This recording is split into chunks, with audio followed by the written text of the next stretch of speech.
our schools, eliminate the use of derogatory term Latinx in our government, repealed COVID orders, and said never again to authoritarian mandates and shutdowns. Americans want common sense from their leaders, but in Washington, the Biden administration is doubling down on crazy. President Biden inherited the fastest economic recovery on record, the most secure border in history, cheap, abundant, homegrown energy, fast rising wages, a rebuilt military, and a world that was stable and at peace. But over the last 2 years, Democrats destroyed it all. Despite Democrats' trillions in reckless spending and mountains of debt, we now have the worst border crisis in American history. As a mom, my heart breaks for every parent who has lost a son or daughter to addiction. 100,000 Americans a year are now killed from drug overdoses, largely from fentanyl pouring across our southern border. Yet the Biden administration refuses to secure the border and save American lives.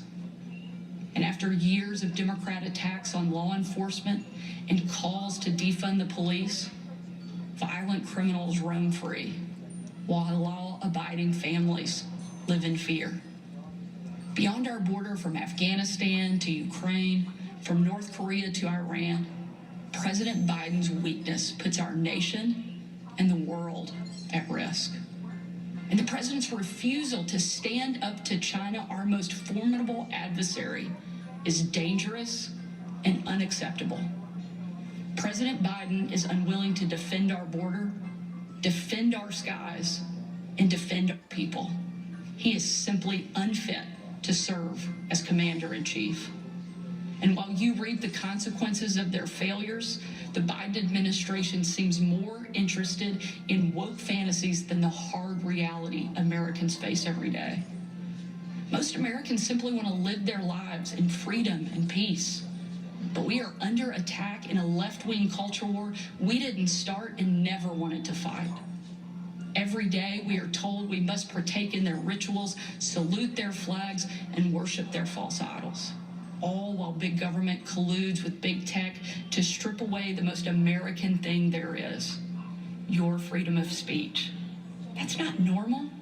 It's crazy, and it's wrong. Make no mistake, Republicans will not surrender this fight.